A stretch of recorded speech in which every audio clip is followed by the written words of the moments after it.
Do you understand the words that are coming out of my mouth? Quiet, numbskulls, I'm broadcasting. Can we get serious now? One thing that did happen during the 60s was some music of an unusual or experimental nature did get recorded and did get released. Now look at who the executives were in those companies at those times. Not hip young guys. These were cigar-chomping old guys who looked at the product that came and said, I don't know. Who knows what it is? Record it, stick it out. If it sells, all right. We were better off with those guys than we are now with the supposedly hip young executives who are making the decisions of what people should see and hear in the marketplace. Success in the music business begins with a dream, a vision. This podcast will give you, the listener, the insight and tools to turn that vision into a reality. Meet the industry professionals who work day by day behind the scenes, helping to make those dreams come true. Welcome to the business side of music. In the studio today here in Nashville, Tennessee, a dear friend, I'm going to say, known him for quite a few years. He actually was one of the instigators that helped get our foot in the door here in Nashville, Tennessee. Will Carter is sitting adjacent to me, I will say. Welcome. Thank you, Bob. Glad to be here. The dearest of friends. And then Dave Craver, who's sitting across the table. Had the opportunity to meet Dave, 4 years ago, I think it was. Yeah, pre-COVID. Pre-COVID at the Summer NAMM show. Who reached out to us and has got an amazing story to tell about a project he's working on, and you're the president of, from what I understand. I go by President El Jefe. El Jefe? I like that, we too. We could do that. Sorry. Yeah, we're still figuring out a title for Will. He makes me use the Jefe thing. It's all the time. Right. Well, I just spent some time in Mexico, so El Jefe is... Yeah, we'll do that. El Jefe with AMP Kids Foundation. Now, there are a lot of organizations out there trying to help children of all walks and society and means. This one is a little different, maybe actually a lot different. You're working with foster kids, but you're doing something that is very near and dear to my heart, and that's putting musical instruments into the hands of kids and really opening a new opportunity for them. Exactly, and that's what it is all about. You put your finger on it, Bob. It's a proven thing when a child, any child, is introduced to music. If it sparks, if they take to it, it can be life-changing. It can create nothing but a positive direction in a child's life. So we saw that across the board, and our founder, April Rooks, she's a very talented musician. She had the vision for this foundation, and she just saw a need. And it was born in North Georgia, where the organization is based out of, in Gainesville. But at the end of the day, she said, if children get an instrument and then get the opportunity to learn from a professional instructor, it could be life-changing. And she's very familiar with children in the foster care system and kids that have been adopted. Across the board, they just don't have any opportunities. They don't. Their parents, for whatever reason, are out of the picture. So these are kids that are living with adults, and they're not their parents. Many times they're not related at all, and many times it's a temporary situation.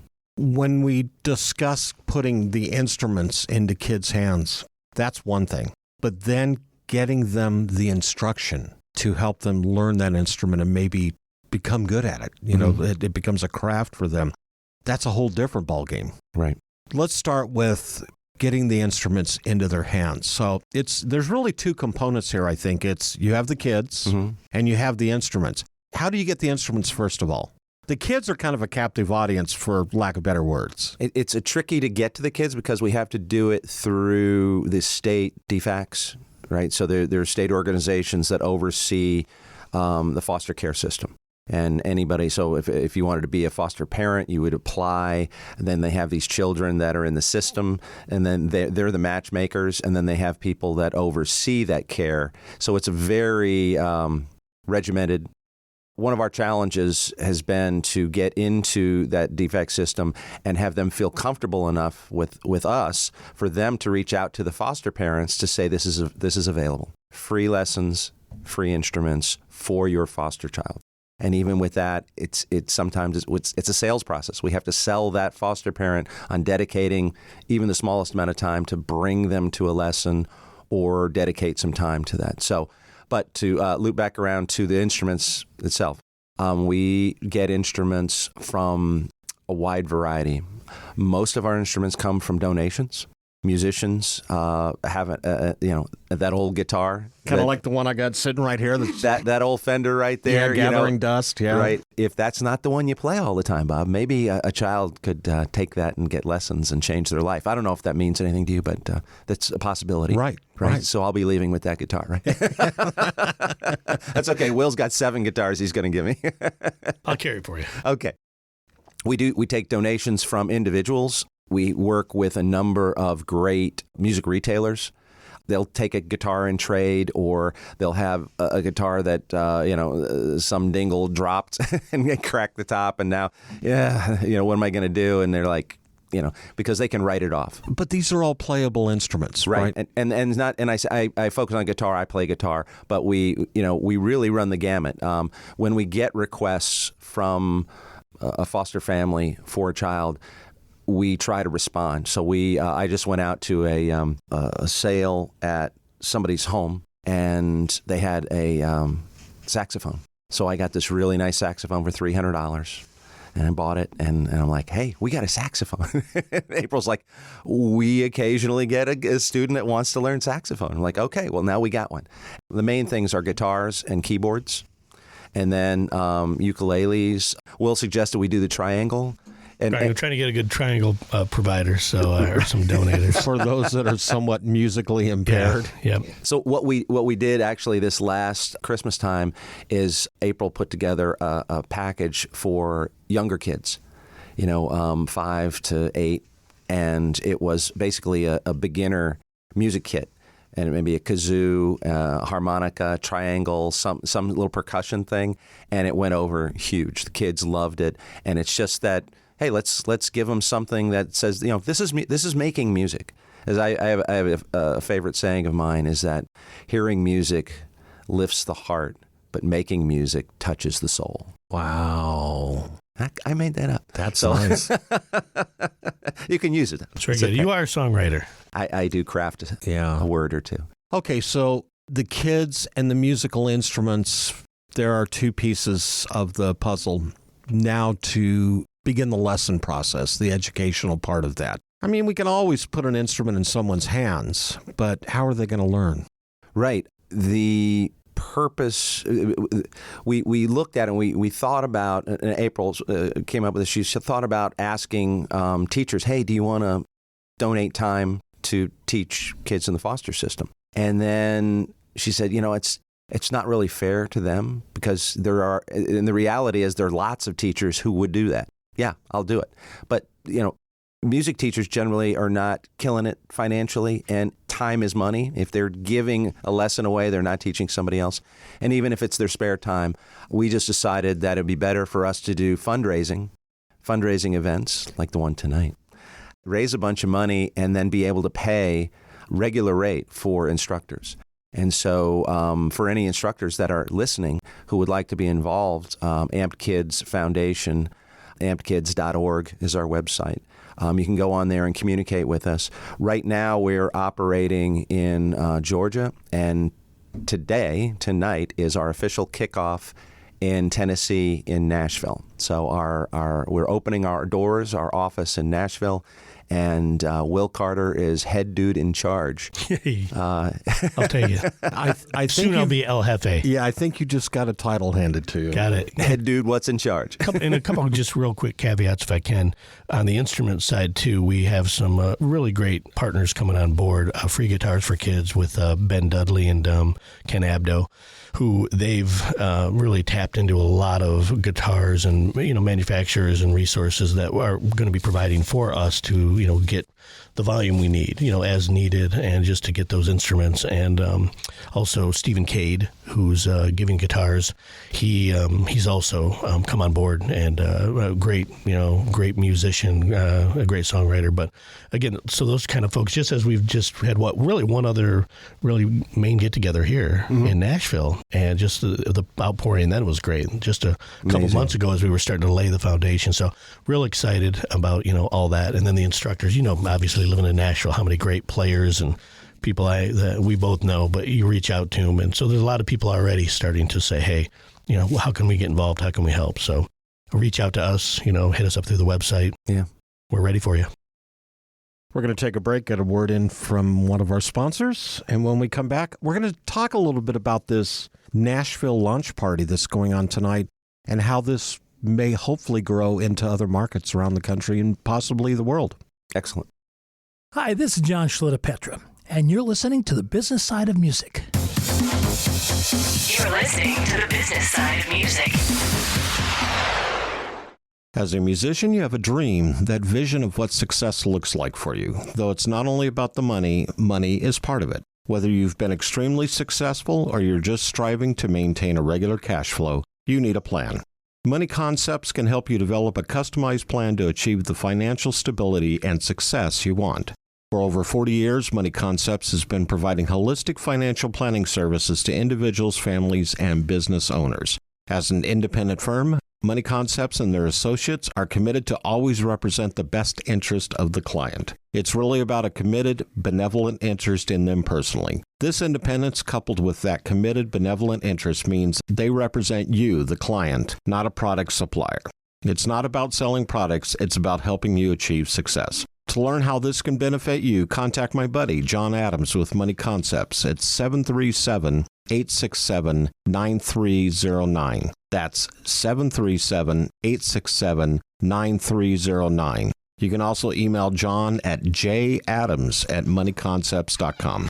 For those who love it loud, Pantheon Podcast presents Rockin' Pod Weekend, Nashville, March 17th through the 19th. It's a rock convention featuring panels, interviews, podcasts, signing sessions, vinyl, comic books, pop culture, and collectibles. Over 50 celebrity guests, including members of Mr. Big, Tough, Great White, Keel, Winger, Accept, and Twisted Sister.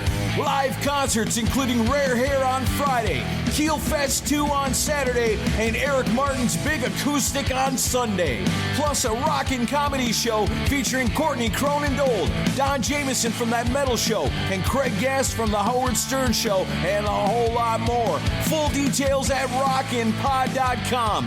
Rockin' Pod Weekend is presented by Pantheon Podcasts in association with RFK Media, Third Power Amplification, and BobbyDreyer.com. You're listening to The Business Side of Music. Back in the studio here in Nashville, Tennessee, Dave Craver is sitting across the table, who is the president of Amped Kids Foundation. And sitting next to me, or actually between Dave and myself, is El Jefe in training, Will Carter, who from what I understand, is going to be having his thumbprint on the Nashville chapter of this great organization. Let's talk a little bit, and I know once this airs, the Nashville launch party is going to be put to bed, going to be done. But is this something that, as you grow and as you build into other cities, there'll be other launch parties in other cities, I would assume. What can people expect at, say, a typical launch party? And we're going to be there tonight, so we're going to find out ourselves. Yeah, absolutely. Will, you've been on point to line up the entertainment and things. Why don't you give a summary? Stephen Cade's going to be there. Yeah, Stephen Cade. There's a few other folks. Kamal Malik, Kamal. Right. He's also come on board, really helping and assisting me in a lot of the stuff here locally in Nashville.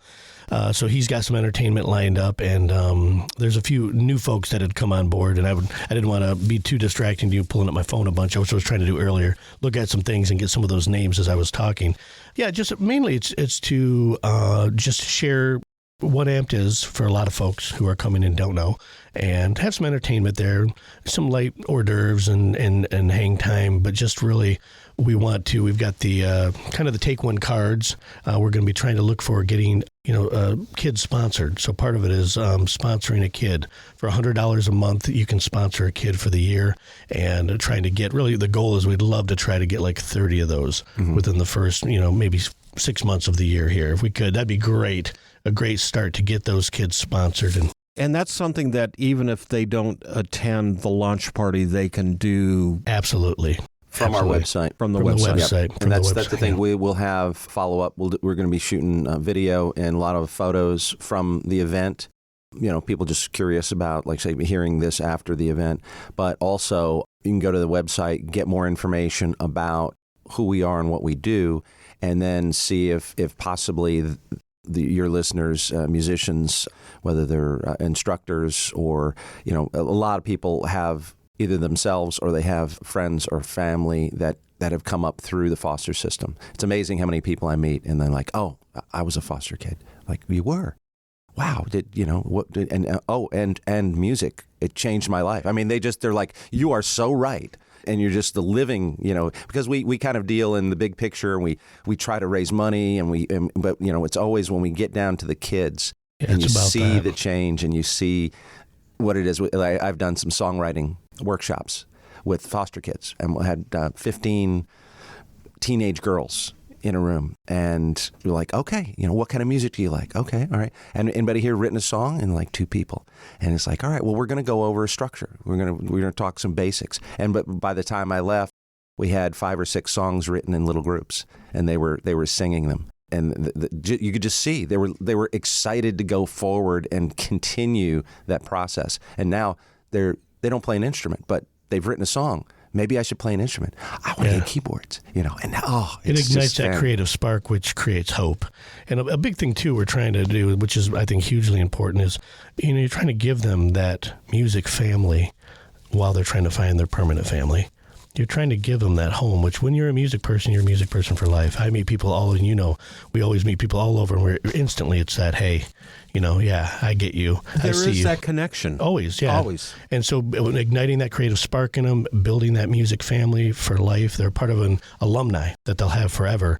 And when you don't have that, but then you have that here through that, and I'm that guy, really. I didn't grow up in a foster home, but my mom was a foster child, raised me and my sister and my brother, and divorced really early. Life was tough, man. Poor kids, struggle and all that, because she didn't have the tools. She was just this great lady trying her best to do whatever she could and raise her kids with all those deficiencies. I had somebody hand me a guitar when I was 16 years old, man. It sat in the corner of my room for probably 6 months.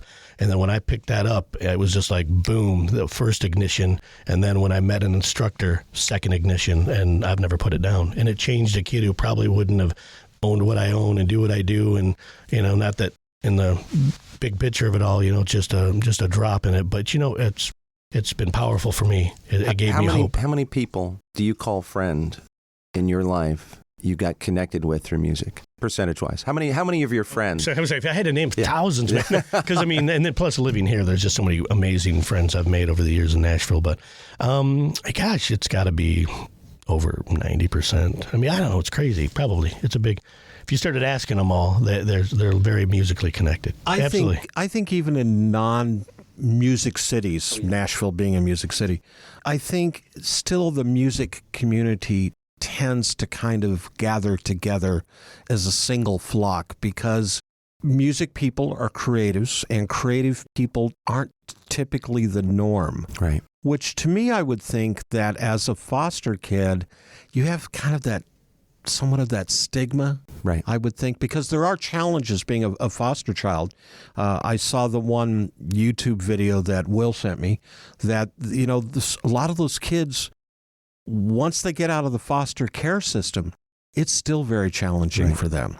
So once you obtain that creative component, that musical instrument, knowledge and ability to play, it brings you into another family. Right. Yeah, and I don't do it professionally, Right. like all the people we know who do it. I mean, that are out there doing it for a living. But I've done it enough, and going to school and learning music, and then playing an instrument, performing, writing, all those things. Everything else I do in my life has been built on from that. That foundation, again, it gave me a discipline, it gave me a passion, a fire, a drive, a hope. There's so many things it gives you that's intangibles you can never think about, but it just turns something on inside you. And once it covers every aspect of your life, like what I do in the real estate world and all that. It's all because of that stuff. And just to see, like you said, you do those workshops, and we'll be doing workshops, and to do lots of things we're going to be doing probably monthly. We'll probably be doing monthly, some smaller get-togethers, some different fundraiser stuff. We'll be doing golf charity events. We'll be whatever we can do, because we want to get the word out. It's about giving people the opportunity to know what's happening so they can find a way to plug in. And most people are looking for something, and like Dave said earlier, once they might come from that background or know somebody, whatever, that's when they kind of hear that and they say, hey, what can I do? How can I get involved? So everybody listening to this is, again, we're here. We're going to be going at this, and from now until, Nashville stops growing, which will never happen. So pretty much means forever. Like so, I'm getting ready to come here for 3 months because I every time I come here, it blows my mind. The people I meet, the vibe here is just, it's second to none. And you were talking about music community for life. Imagine a child that does pick up guitar, and they're kind of on their own because they're learning the music, and then they do get to that point where they leave the foster system. Well, they also are leaving behind the family unit that was supporting them, and now they're on their own.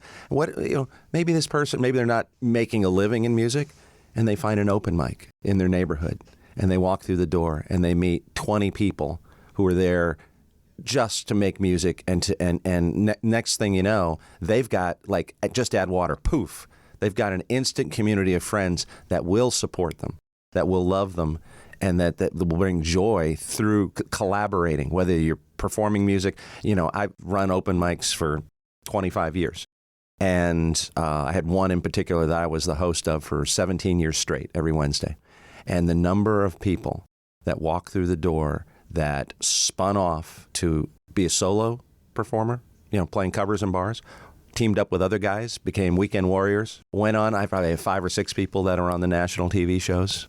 One was signed by Elton John, went on for her first inkling on a stage was at my open mic, and Elton John's engineer, his wife saw a video shot at the open mic and said, you should see this. First time ever. He was so impressed. He called me, and I said, I'll make sure she's there. And next thing you know, puts her in the car and drives her down to Elton John's condo on Peachtree Street in Atlanta. And he says, I like her, sign her up. Boom. I mean, okay. Can this happen in an open mic? It did. Let's talk about that for a minute, because that's actually how you and I met at the NAMM shows. You were promoting your open mic nights in Atlanta, I believe, was it? Well, absolutely. So we... or around the nation. Let me clarify that. Yeah. You were sponsoring, promoting open mic nights around the country. And as you said, you've been doing that for 17 years at the one event. That in itself offers another step for these foster kids. Yeah. Okay, I've got this instrument, and I'm kind of learned how to play it, and I know a few songs. Now what do I do? Find a local open mic. So we have...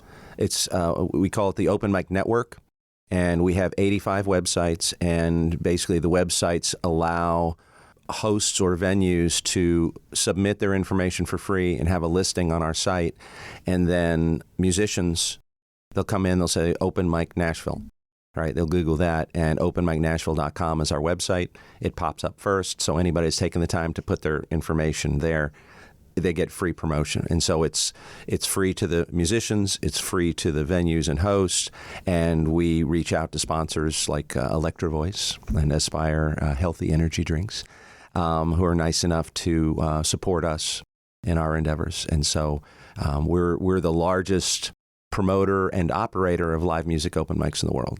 Open mics, everybody's like, oh, well, I'm a poet. Can I come? I do comedy. Can I come? I'm like, there are plenty of open mics for you. They just don't exist in my world because I do this for music. I coined a phrase and trademarked it, by the way. So you can't use this, but oh, Bob can, not you. Micro Music Festival. So what's a music festival? It's a bunch of different acts, food, booze, boil that down to Joe's Bar and Grill. Right. Lots of different acts. You know, people are like, oh, what's the difference between a micro music festival and an open mic? I get it, right?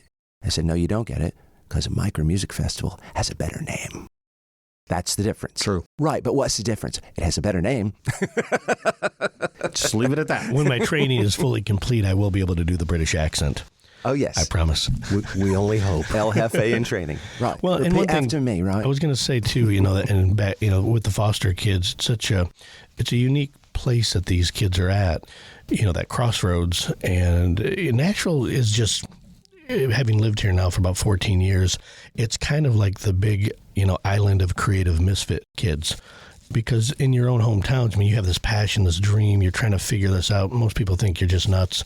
And, you know, you don't always fit in. You're that band kid, that creative kid, and, you know, there's always, and so there's a similarity there of not fitting in always, or you get into music because you are trying to escape or put yourself into something. You love music. We all usually are lovers of music first. So we're hearing that song, you know, on the radio or however you heard it, and that it takes us somewhere. And the next thing you know, you want to try to figure how to have that come out of yourself, you know. Most of us, we're all creative. We've got the fingerprint of creativity on us, the way we're created, right? So it's beautiful to see, again, when that can tap in and see a kid grab a hold of that, get the music, an instrument, and start turning that into a life-changing catalyst. So you can't do everything, but you can do what you can do. And so we're trying to say these are some just really simple mechanisms with bureaucracy and things you got to deal with. What can we do to get this stuff here? So hopefully as we do that and do more. But Nashville is such a great place for us to be open in our second. And thank you again to you, Dave, and to April both because, you know, just it grabbed my heart. Like you were saying earlier for you, Bob. It's near and dear to me. You know, I just want to do whatever I can to get to as many of these kids as possible and make that positive change. So it's a very similar situation. I knew April from years ago through an open mic. I think she was actually hosting one of my events for me, and she called me up one day, and she just thought of me. Says I should tell Dave about this AMP Kids, and she just wanted to let me know, and maybe if I could send an email to my list or something. It was about 10 minutes, and I was like, yeah. She's like, what? I said, I'm in. What do you want me to do? I hadn't thought of that. I'm like, that's okay. I'll come to your next meeting, and we'll figure it out. I called Will and said, hey, we want to springboard to the rest of the country. We want to start in Nashville because all of the music, it's Music City, and all the cats here, the connections, it's going to help us go from market to market where we'll do a launch party in every market when we get going and everything. It was about 5 minutes. He's like, yeah, I'll do that. And he's a busy guy. I got to tell you, he's a very busy man. And I was just floored that he said yes. I know, because he called me after you had sent me the email, and within 5 minutes, I'm like, let's do a podcast on this. Let's make it happen. Right. You know what? That's the beauty of this whole thing is we provide instruments and lessons for kids in the foster care system. You say that line to anybody. It's the greatest elevator pitch ever. It is. People are like, oh, what can I do to help? That's the first reaction. I went into a liquor store the other day, and the guy that owned the fantastic liquor store, it was Last Chance Liquor down by the river. It looks like a total dump. I told the guy, I said, why? The outside of this building looks terrible. It's scary. And he goes, yeah, I'm going for the hidden gem look. And I said, well, you've done it. He's achieved it. He's like, what are you doing? You're not from here. What are you doing in town? And I told him, and he's like, oh, that's fantastic. He says, do they have a website? You know, I could make a contribution. So how many people can we say that to? And how many people will have that same reaction? And Bob, we're here with you, and thank you so much, because I think there's a lot of people out there that are going to have that same reaction and try to help us out. Well, let's take another break, get another word in for another one of our sponsors. And when we come back, let's talk about how people can get involved, how they can sign up, how they can donate instruments, and all that good stuff. Hi, I'm Megan Shanley, the author of children's book, Vincent Plays His Part, and you're listening to The Business Side of Music. You're listening to The Business Side of Music. Since 1963, Korg has been creating new experiences in music and performance. That is what drove the creation of some of Korg's most legendary products, such as the Poly 6, the M1, the Electribe, the Triton, the Minilogue, the Kronos, Wave State, Op6, and most recently the Nautilus, which is what we have here in our studio. Korg is dedicated to creating new, innovative, and uncompromising instruments which maintain the highest quality to inspire music makers, past, present, and future. Visit Korg.com or your favorite Korg dealer to get your hands on one of their products and start creating new music always. Korg, the official sponsor of the business side of music. Whether you consider yourself a musician or not, music is all around us, and it affects our everyday lives. Whether it's background music influencing our shopping habits in a store, organ music adding the vibe to a baseball game, or a playlist convincing us to keep going on that last mile of a run. I'm Mindy Peterson, host of the podcast Enhance Life with Music, where we take a holistic look at music's benefits through the lens of science and medicine, entertainment, and business. You can find me and Enhance Life with Music at mpetersonmusic.com/podcast or wherever you get your audio. You're listening to the business side of music. Back in the studio here in Nashville, Tennessee, Dave Craver, who is the president of this great organization that we've been talking about, and El Jefe in training. Will Carter is here in the studio. With Amped Kids, we now have at least a basic understanding of what it's all about. Now let's talk about how people can get involved. Money donation, sponsorships, I would assume at some level, musical instruments being donated, any and all of the above. How does that work? ampedkids.org is our website. You know, if you Google Amped Kids Foundation, you'll certainly land there. So communication with us would go through there. We are going to have a link that Will mentioned on there where you're going to be able to specifically sponsor a child, a single child, for their lessons for an entire year for $100 a month. So that's a little rich for some people, but some people it's like, that's not a problem. I could do that. That's a worthy cause. So we put that there for them, and we certainly encourage, if you have the means to do it, to take us up on that. We have a donate button on the website, and then you can actually donate any amount that you would like to. A one-time donation, you could actually make it a recurring donation. So if you don't want to do $100 a month, maybe you want to do $20 a month. And this is all nonprofit, correct? 100% nonprofit. As a matter of fact, none of the administrative personnel take any money at all. It's all 100% volunteer. And I know it's hard to believe with Will Carter at the table, but this guy's got a big heart, and he just signed up. And we all do this. And April Rooks works so very hard and puts in by far the most time. She's the founder. She's a mother, a wife, a real estate agent, and runs this whole thing for no money on the side. And so when she said, do you want to step up? I said, yeah. So all of our board members, we're all volunteers. So you won't find another charity of any kind for kids or otherwise that gives more of the proceeds directly to the kids than ours. We're 100%. Musical instruments. I have a trumpet in the closet or a drum set or a keyboard. How does that work? Again, send us an email. We're physically located now in Nashville and in Atlanta. So if you're in Minnesota and you have an instrument, we'd love to talk with you and coordinate how we could get it shipped. Or Will and I could just drive up there and pick it up and bring it back. Well, I was going to say, Will's got a truck. Yeah. And I've got storage, space with all my real estate too. So I do have availability to keep things if somebody's got bulk. That's true. If you want to send me a whole lot of anything, right. I'll take that trip. We actually, we're talking, there's a gentleman that collects guitars in North Georgia, and he invited us to his house. And unfortunately, I didn't get to go. But the report was, oh my gosh. And he goes, I can't think of a better way for these instruments to live on and a better use than to give them all to you. Most of them were too valuable to hand to kids.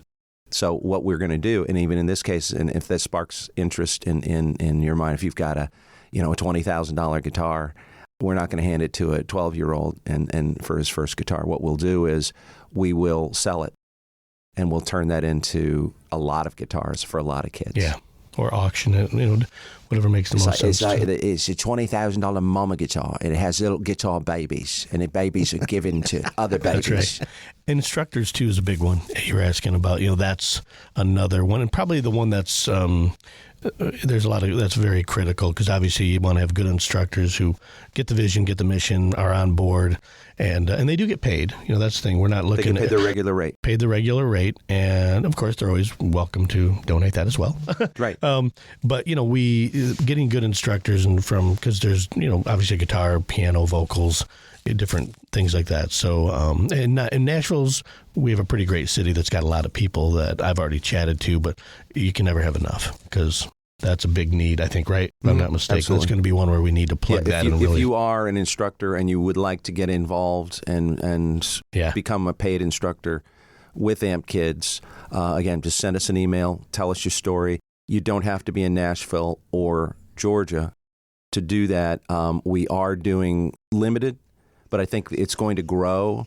We're going to start doing virtual lessons. So using technology, the internet, we'll be able to have an instructor in California working with a child in Tennessee. But you're also looking to open up other chapters around the nation, I would assume. We sure are. And like I said, Nashville is our first stop. We're in Nashville, but we're going to serve all of Tennessee. So it's state by state. We'll go into the capital of each state and set up chapters. And when we set up a chapter, and that might be something that other people listening may want to get involved to the next level. They might say, you know what, I'm in Miami, right? And I think I want this in Miami. I want the children of Florida to have this. Right. Right. We can work with you to have you be El Jefe in training in Miami, right? If you want to be like Will Carter, and who doesn't, frankly. When I grow up, I aspire to be like Will. The bar is low. It's the fancy attire. I know that. I aspire to mediocrity also, Bob. But he can take it because we love him. Yeah.